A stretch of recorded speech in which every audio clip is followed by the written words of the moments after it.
Allahumma srohli sodri wa yassirli amri wahlul 'uqdatam min lisani yafqahu qawli. Assalamualaikum warahmatullahi wabarakatuh. Hadirin yang berbahagia, izinkan saya dalam kesempatan ini untuk menyampaikan tausiah saya dengan mengambil tema wanita mulia Khadijah Thohiroh. Firman Allah Subhanahu wa taala dalam surah Az-Zumar ayat 17-18 yang artinya, sebab itu sampaikanlah berita gembira itu kepada hamba-hambaku, yaitu mereka yang mendengarkan perkataan lalu mengikuti mana yang paling baik di antaranya, dan mereka itulah orang-orang yang telah mendapat petunjuk, dan mereka itulah orang-orang yang mempunyai akal yang sehat. Az-Zumar 17-18. Hadirin yang berbahagia, Allah menakdirkan Zainab dan putranya Ali meninggal dunia sebelum Rasulullah. Begitupun Ruqayyah dan anaknya Abdullah bin Utsman bin Affan, dan juga Ummul yang ketiga. Dan juga mereka ini berpulang ke rahmatullah sebelum Rasulullah. Dengan demikian para hadirin sekalian, keturunan Rasulullah ini hanya berkelanjutan dari Hasan dan Husain. Hasan dan Husain adalah cucu Rasulullah dari Fatimah Az-Zahra dengan Ali bin Abi Thalib. Seluruh umat Islam di seluruh dunia ini, kalau ingin mengingat junjungan kita Nabi Muhammad SAW sebagai uswatun hasanah, suri teladan yang baik yang telah membawa kita umat manusia dari lembah yang gelap gulita ke alam yang terang benderang ini melalui Hasan dan Husain selain daripada Al-Quran. Dengan itulah umat Islam mengenang Nabi Muhammad Rasulullah yang kita nantikan syafaatnya di hari akhir nanti, di hari akhirat. Hadirin yang berbahagia, pada zaman jahiliyah, pada zaman dahulu kala, pada zaman jahiliyah, apabila seorang ibu melahirkan seorang bayi wanita, maka seketika itu juga wajahnya menjadi merah padam, hatinya bingung, kesal, jengkel. Ia bingung dan dia memikirkan dua hal. Akankah ia biarkan bayi wanita ini hidup terhina, ataukah akan ia kubur hidup-hidup? Dengan daripada ia menderita malu, maka apakah ia akan kubur bayi wanita ini hidup-hidup? Itulah pikiran yang ada di dalam hati para wanita di zaman jahiliyah. Tetapi para hadirin sekalian, kalau yang lahir itu adalah seorang anak laki-laki, maka seketika itu juga wajah ibu itu menjadi semriwah, hatinya berbunga-bunga, hatinya senang, seisi rumah gembira ria, bersorak-sorai. Mereka itu seperti hidup di dalam surga. Mereka itu betul-betul merasa bahagia, senang. Suara gemuruh, suara tepuk tangan semua, suara yang hiruk-pikuk di rumah itu menyambut kehadiran seorang bayi laki-laki. Karena pada zaman jahiliyah, para orang tua itu beranggapan bahwasanya seorang anak laki-laki adalah tempat menempatkan tumpuan harapan dan cita-cita. Semakin banyak anak laki-laki di dalam sebuah rumah, mereka bersenda gurau dan sebagainya, itu semakin bangga seorang ibu. Tetapi kalau anaknya perempuan, mereka semua bermuram durja. Hal ini, tradisi lama ini, berubah dengan adanya Rasulullah SAW. Hadirin yang berbahagia, seperti sama-sama kita ketahui, putra sulung Rasulullah adalah Qasim. Begitu ia lahir, ia langsung Rasulullah itu mencukur rambutnya. Kemudian ditimbang rambutnya itu, Rasulullah bersedekah seberat rambut itu dengan perak. Kemudian memotong 2 ekor kambing. Kambing itu dimasak, diberikan kepada yang berhak menerimanya. Begitu wanita yang lahir Zainab, hal demikian pun dilakukannya. Namun kambing hanya 1 ekor. Tidak panjang usia Qasim, usia 2 tahun ia meninggal dunia. Qasim lahir sebelum Nabi diangkat menjadi Rasul. Ketika Nabi sudah diangkat menjadi Rasul, lahirlah pula Abdullah bin Muhammad. Abdullah pun usia setahun, menginjak 2 tahun pun meninggal dunia. Setelah Khadijah meninggal, lahirlah Ibrahim dari Rasulullah bersama Maria Kiptiyah. Hadiah dari penguasa Mesir yang menghadiahkan Maria Kiptiyah ini dan memperoleh anak namanya Ibrahim. Ibrahim pun meninggal dunia dikala masih kanak-kanak. 3 putra Rasulullah meninggal. Yang wanita semua, Zainab dan sebagainya itu panjang umurnya sampai berkembang. Kemudian para hadirin sekalian, Zainab ini adalah putri sulung Rasulullah. Ia dipersunting oleh sepupunya sendiri, keponakan Khadijah, yang bernama Abul As bin Rabi. Abul As bin Rabi ini belum menganut agama Islam, tidak mau masuk Islam. Mengapa? Karena ia takut nanti orang-orang kafir Quraisy itu mengatakan ia takut patuh, takut kepada istrinya. Dia tidak mau dikatakan suami takut istri. Karena itu ia bertahan dengan keyakinan yang lama. Dia tidak masuk Islam. Kapan ia masuk Islam, para hadirin sekalian? Ia masuk Islamnya nanti, ceritanya adalah sesudah perang Badar.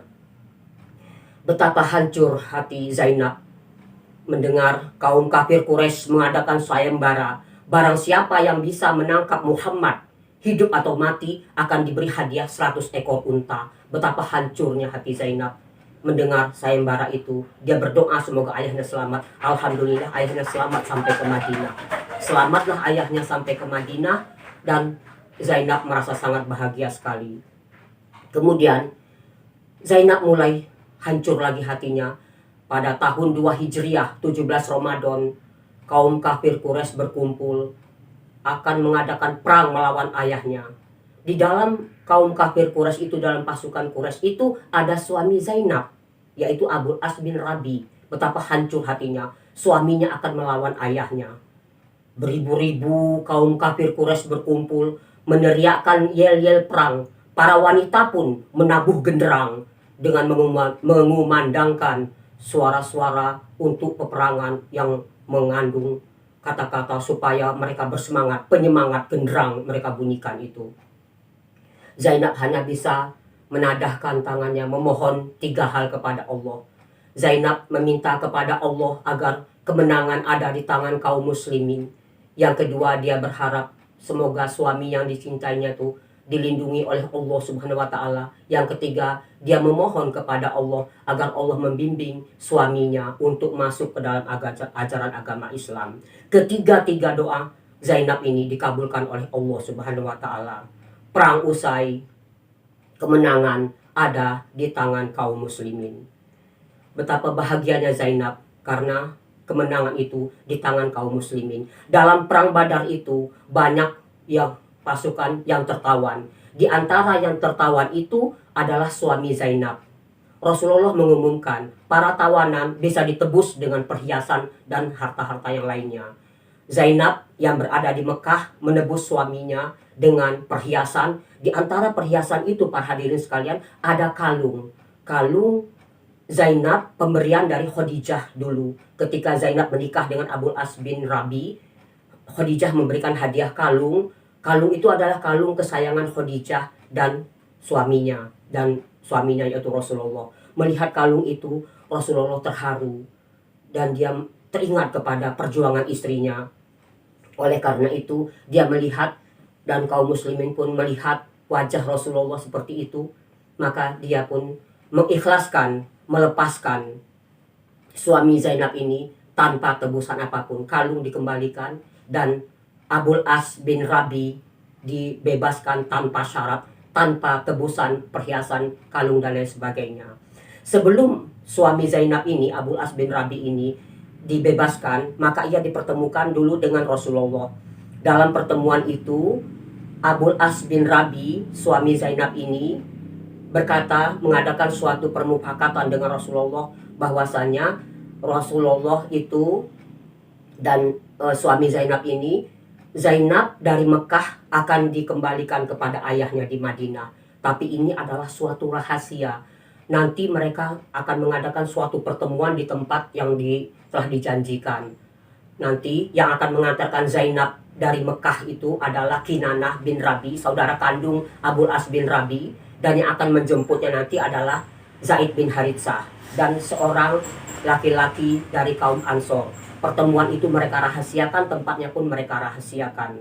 Hadirin yang berbahagia, suami Zainab menepati janji. Sesampai di Mekah, ia membiarkan istrinya untuk berangkat menuju ke Madinah, ditemani oleh saudara kandungnya Kinanah. Namun apa yang terjadi? Perang Badar baru usai. Semua kaum kafir Quraisy sedang kebakaran jenggot. Mereka semua sedang marah, sedang emosi. Mereka semua mukanya merah padam, sedang ganas-ganasnya itu mereka sedang berkumpul di situ. Lewatlah tadi Zainab tadi naik unta tengah hari bolong, unta di atasnya itu ada sedekup. Dia lewat di depan orang yang begitu ramainya. Yang ngawalnya, yang jaganya hanya Kinanah tadi. Betapa emosinya mereka ini melihat putri Rasulullah. Mereka merasa terhina. Enak aja dia mau pulang ke ayahnya, katanya. Dikejar sama kaum kafir Quraisy ini. Ada salah seorang pengejar ini yang berhasil mendekati unta yang dikendarai oleh Zainab. Kemudian menombak unta itu. Unta itu kesakitan, dia melonjak begitu. Dia kesakitan, Zainab terlempar karena jatuh ke tanah yang keras, dia sedang hamil, maka dia keguguran, darah mengucur dari tubuhnya. Melihat itu, Kinanah memasang anak panah dan merentangkan busurnya. Dia berkata, siapa yang berani maju ke depan akan kubunuh, akan kupanah kalian. Majulah Abu Sufyan. Abu Sufyan berkata, turunkan panahmu, mari kita berbicara baik-baik. Kemudian Abu Sufyan berbicara dengan baik-baik. Kau melakukan perbuatan yang salah, Kinanah. Kami semua sedang emosi, kalah kami dalam perang Badar. Kau bawa Zainab putri Rasulullah pada ayahnya. Jadi kau ini seolah-olah kami ini merasa terhina. Kami melakukan hal ini bukan karena kami mengharapkan balasan apapun dari ayahnya Rasulullah.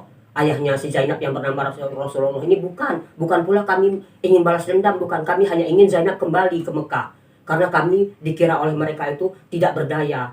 Karena nanti kalau suatu saat suasana sudah tenang, sudah aman, tentram, dan mereka juga sudah mengira aku sudah berhasil membawa Zainab kembali ke Mekah, kau boleh bawa Zainab ini di malam hari kepada ayahnya. Kinanah bukan takut kepada mereka, tapi dia kasihan melihat Zainab. Maka Zainab yang merintih itu dibawalah pulang ke Mekah, diobati. Beberapa hari kemudian setelah ia sehat kembali, sudah sanggup melakukan perjalanan jauh, maka mereka pun di malam hari yang gelap berangkatlah ke tempat yang telah dijanjikan. Diserahkanlah Zainab ini oleh Kinanah bin Rabi, saudara kandung Abul As bin Rabi, kepada Zaid bin Harithah dan seorang lelaki dari Ansor tadi. Setelah situ, hadirin yang berbahagia, kapan Abul As masuk Islam? Ini ceritanya setelah perang Badar itu. Pada suatu hari, kafilah dagang Quraisy ini berangkatlah menuju ke negeri Syam untuk berniaga. Di dalam itu, rombongan itu ada lagi Abul As bin Rabi. Di dalam rombongan itu tadi, Rasulullah mendengar bahwasanya ada kafilah dagang dari Mekah akan menuju negeri Syam. Dia memerintahkan 170 penunggang kuda untuk mencegat mereka di tengah jalan, yang dipimpin oleh Zaid bin Harithah. Zaid bin Harithah berhasil Zaid bin Harithah ini untuk melarikan diri. Zaid bin Harithah ini berhasil mengepung mereka semua, dan semua harta benda itu dapat dirampas, yang lain mereka itu ditawan. Yang berhasil melarikan diri adalah suami Zainab tadi. Inilah asal muasal dia masuk Islam ini. Sejarahnya mengapa dia masuk Islam. Suami Zainab berhasil lolos dan dia bersembunyi di tengah malam yang buta. Ketika suasana hening, dia pergi menyelusup ke kota Madinah, menemui Zainab, minta perlindungan kepada Zainab. Zainab pun bersedia untuk melindungi suaminya itu. Azan terdengar, Allahu Akbar, Allahu Akbar. Rasulullah berangkat ke masjid, sholat. Selesai sholat, Zainab berdiri di antara barisan kaum wanita. Dia berkata, wahai orang-orang Quraisy, aku melindungi Abul As bin Rabi. Melihat Rasulullah belakang, apakah kalian mendengar apa yang dikatakan oleh Zainab tadi? Ya, kami mendengar, kata dia. Demi Allah, kata Rasulullah, aku tidak mengetahui hal ini sampai aku mendengar apa yang kalian dengar. Seorang muslim berhak melindungi muslim yang lainnya, dan kita semua berhak melindungi orang yang dilindunginya itu. Kemudian suami Zainab datang ke rumah Zainab. Rasulullah memerintahkan menjamu suaminya dengan baik, tapi dia berpesan kepada anaknya, wahai anakku Zainab, dia suamimu tidak boleh lagi mendekatimu karena kau tidak lagi halal baginya. Baik ayah, dia datang hanya meminta hartanya, katanya. Setelah itu Rasulullah mengumpulkan orang-orang yang tadi mencegat kafilah Quraisy tadi. Kemudian Rasulullah berkata, kalian kenal dengan orang ini? Kembalikan hartanya, kembalikan harta bendanya kalau kalian ingin berbaik hati. Tetapi kalau kalian tidak mau mengembalikan, tidak apa-apa. Harta rampasan adalah rezeki dari Allah Subhanahu wa Ta'ala, dan kalian berhak untuk menerimanya. Silahkan kalian pilih. Kami semua bersedia mengembalikannya, kata kaum muslimin itu. Jadi di wajah suami Zainab ini inilah cahaya iman. Betapa mulianya hati kaum muslimin ini, kata dia. Begitu susah payahnya dia merebut harta rampasan perang, kini dia ikhlas mengembalikannya. Maka setelah semua harta rampasan perang tadi itu yang milik suami Zainab tadi dikumpulkannya semua, dia pacu untanya sekencang-kencangnya ke negeri Mekah itu. Kemudian dia kembalikan barang-barang titipan orang-orang kepadanya itu. Setelah dikembalikannya semua, berkatalah suami Zainab tadi, Abul As bin Rabi ini, wahai orang-orang Quraisy, masih adakah harta kalian yang tersisa padaku? Tidak, kata dia. Terima kasih kau telah bertanggung jawab. Kalau begitu dengarkan kata-kataku. Aku bersaksi tiada Tuhan yang patut disembah selain Allah. Dan aku bersaksi bahwa Nabi Muhammad itu adalah utusan Allah. Aku masuk Islam. Kagetlah orang kafir Quraisy tadi. Disitulah Abul As itu tadi masuk Islamnya dia ketika harta rampasan itu semua dikembalikan kepadanya. Hadirin yang berbahagia, kapan Zainab meninggal dunia? Zainab meninggal dunia adalah karena luka yang dia derita jatuh dari unta tadi. Dia jatuh dari unta, dia sakit-sakitan. Akhirnya sebelum Fathu Mekah, sebelum Rasulullah Fathu Mekah, perang penaklukan kota Mekah, beberapa saat sebelum Fathu Mekah, meninggal Zainab itu karena luka yang dideritanya, keguguran tadi. Putri pertamanya Umamah selamat, Ali ketika Fathu Mekah itu berusia 11 tahun, ketika Rasulullah masuk kota Mekah, itu dia dibonceng Ali itu oleh Rasulullah. Rasulullah masuk ke Mekah setelah Abu Sufyan keluar dari Mekah menyerahkan diri, memasuk Islam, dia mengalah perang tanpa pertumpahan darah. Rasulullah bersama dengan Ali yang berusia 11 tahun di unta yang sama masuk ke kota Mekah itu. Kemudian pada beberapa saat kemudian barulah Ali meninggal dunia. Ali meninggal dunia usia 11 tahun di tahun yang sama dengan Zainab ibu kandungnya. Jadi para hadirin sekalian, Zainab itu meninggal karena jatuh dari unta, pendarahan. Kemudian kalau Ali meninggal itu hanya sakit biasa. Bagaimana dengan Ruqayyah yang di dalam awal mukadimah saya tadi? Ruqayyah meninggalnya karena kena penyakit campak. Jadi Ruqayyah ini meninggal pada dia meninggalnya ketika perang Badar berkecamuk tahun 2 Hijriah 17 Ramadan. Tahun 2 Hijriah 17 Ramadan perang Badar sedang berkecamuk. Ruqayyah meninggal dunia karena penyakit campak. Sedang orang-orang sibuk menguburkan Ruqayyah ini, terdengarlah takbir dari jauh.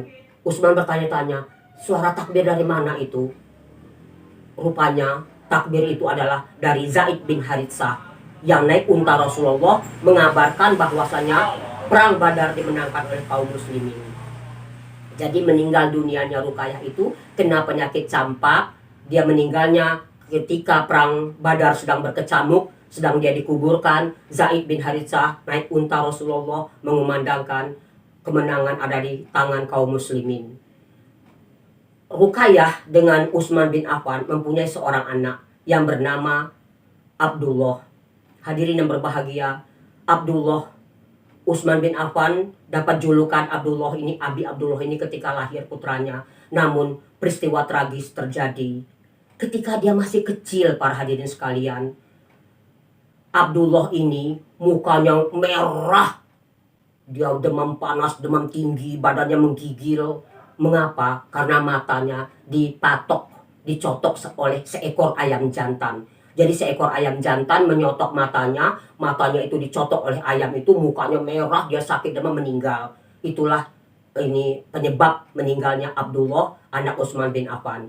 Utsman bin Affan dengan Ruqayyah itu mempunyai seorang anak, hanya seorang semata wayang itulah. Setelah itu Utsman bin Affan bermuram durja. Mengapa dia bermuram durja? Anaknya meninggal dipatok ayam matanya ketika masih kecil. Istrinya meninggal ketika perang Badar sedang berkecamuk. Ruqayyah itu sedang dikuburkan. Terdengar suara takbir. Kemudian dia bermuram durja. Rasulullah datang bertanya, curhatlah Utsman bin Affan ini. Turun Jibril membawa wahyu yang mengatakan Utsman bin Affan harus dinikahkan dengan Umamah. Umamah ini dengan Ummul Kulsum, harus dengan adiknya Ruqayyah itu, Ummul Kulsum. Pada Rabiul Awal tahun 3 Hijriah, bulan Rabiul Awal, awal bulan Rabiul Awal tahun 3 Hijriah, menikahlah Utsman bin Affan dengan Ummul Kulsum tadi, adik kandung Ruqayyah. Kalau kata orang sekarang ini turun ranjang. Tahun 9 Hijriah Ummul Kulsum meninggal dunia. Dari tahun 3 Hijriah sampai 9 Hijriah Ummu Kulsum tidak dikaruniai anak.